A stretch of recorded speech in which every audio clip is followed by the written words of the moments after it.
बड़ी शिद्दत के साथ चुनाव लड़ा है और बड़ी अच्छी स्ट्रैटेजी के साथ चुनाव लड़ा है, बड़ी मेहनत की है, किसी चीज़ में कोई कसर नहीं छोड़ी।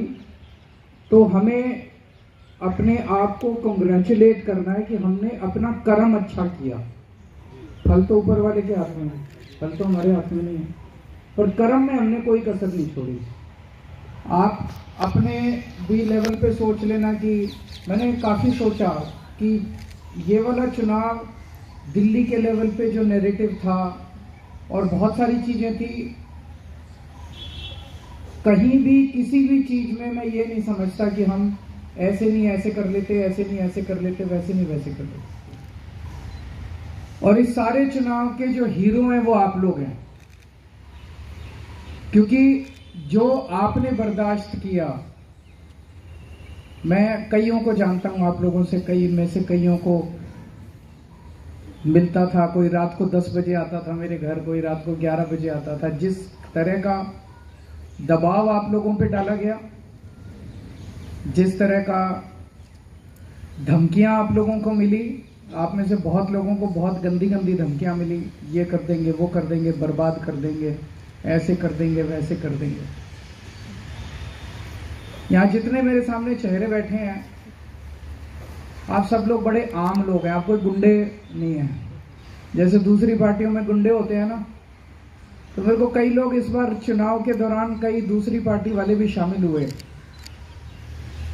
वो कहते थे, यार आप इतने शरीफ लोगों के साथ चुनाव कैसे लड़ते हो? मैंने कहा, यार हमारी शरीफों की पार्टी है, हमारी गुंडों की पार्टी नहीं है। तो इतने मामूली आम लोग, आधे से ज्यादा हमारे तो मुझे लगता है 50-55 किलो के ही होंगे।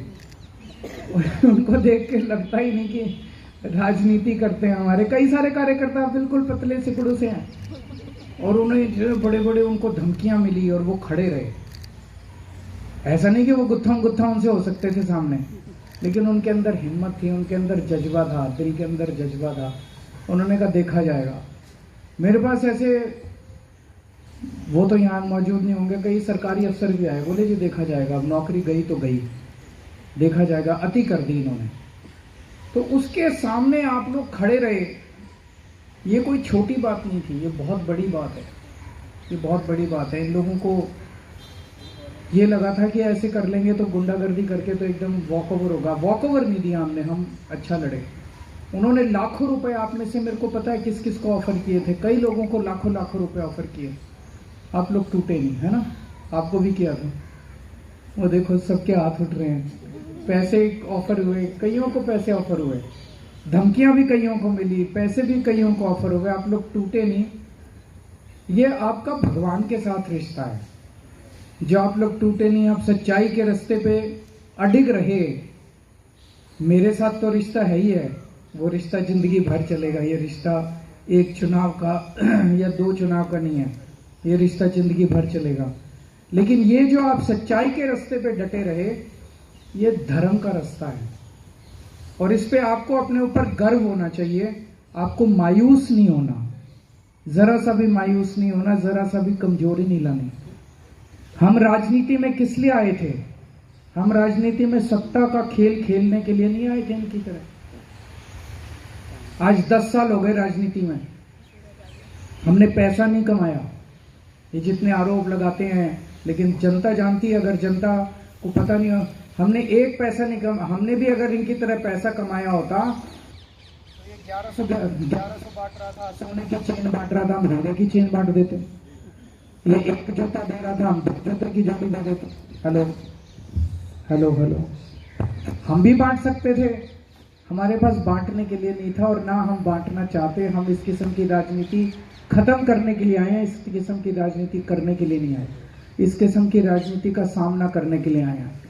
इसमें चाहे जितना टाइम लगे, लेकिन राजनीति को साफ करना, इस गुंडागर्दी और पैसे के बल पे जो चुनाव लड़े जाते हैं और जीते जाते हैं, हमने 2 चुनाव जीत के दिखाए, आगे भी जीत के दिखाएंगे। ईमानदारी से जीत के दिखाएंगे, बिना पैसे के जीत के दिखाएंगे, शराफत से जीत के दिखाएंगे, बिना गुंडागर्दी के जीत के दिखाएंगे। तो मायूस नहीं होना। दूसरी बात, 2010 याद करो, 2010 में कोई केजरीवाल को जानता था? कोई नहीं जानता था इस देश में। 2011 में अन्ना आंदोलन हुआ, 2013 में पार्टी बनी, 12 में पार्टी बनी नवंबर में, और 13 में हमारी सरकार बन गई। कोई सोच भी नहीं सकता था कि एक नई पार्टी आएगी और सरकार बनेगी। तो कुछ तो ऊपर वाले का कुदरत का खेल था, कुछ तो ऊपर वाले का चमत्कार था। तो ऊपर वाले ने कहा भाई दिल्ली की जिम्मेदारी संभालो। हमने ऊपर वाले की आज्ञा मानी, दिल्ली की जिम्मेदारी संभाली। 10 साल दिए ऊपर वाले ने। 10 साल में हमने पूरी ईमानदारी के साथ ऐसे ऐसे काम किए जो 75 साल में इस देश के अंदर कोई पार्टी नहीं कर पाई। अब ऊपर वाले को कोई और मंशा है, तो ऊपर वाले ने हमारे को कहा भाई बस इतना ही था, तो ठीक है। अब जब सत्ता से बाहर हैं, सेवा मत छोड़ना। अपने अपने इलाके में जो आप जनता की सेवा कर रहे थे, सेवा करते रहना। पहले सत्ता के साथ कर रहे थे, अब सत्ता के बिना सेवा करना। जितने सेवा कर सकते हो निस्वार्थ भाव से दूसरों की, गरीबों की, पड़ोसी की सेवा करना, यही जिंदगी का मकसद है। जिंदगी का मकसद केवल चुनाव लड़ना और चुनाव लड़ना और चुनाव लड़ना नहीं है। ये मत सोचना कि अब हम सत्ता में नहीं है तो अब 5 साल कुछ नहीं करेंगे। जो काम आप जनता के लिए कर रहे थे, पड़ोसियों के लिए, मोहल्ले के लिए कर रहे थे, अब आपके पास सत्ता नहीं है, बिना सत्ता के जो कर सकते हो उतना करना। कोई बीमार है उसका अस्पताल में इलाज करा देना, किसी का बच्चा स्कूल में नहीं है उसका एडमिशन करा सकते हो, एडमिशन करा देना। जैसे जैसे जिस जिस की सेवा कर सकते हो वैसे वैसे सेवा करना। सेवा में कमी नहीं आनी चाहिए। चुनाव आते जाते रहते हैं, ये जीते वो हारे, वो जीते ये हारे, ये चलता रहेगा। और अब जो भी मेरे घर में आए, हंसता हुआ है, स्माइल करता हुआ, एक बार जोरदार अपने लिए तालियां बजाओ। मायूस नहीं होना, खुश रहना है। और अभी पूरा वो बाकी है। अब पंजाब में लगेंगे, आपको सबको भी मैं पंजाब लेके चलूंगा, ठीक है? Thank you. और सब लोग चाय नाश्ता करके जाना। आप सब लोगों के लिए चाय नाश्ते का इंतजाम है। हार में भी और जीत में भी हौसले बुलंद रहने चाहिए। Thank you.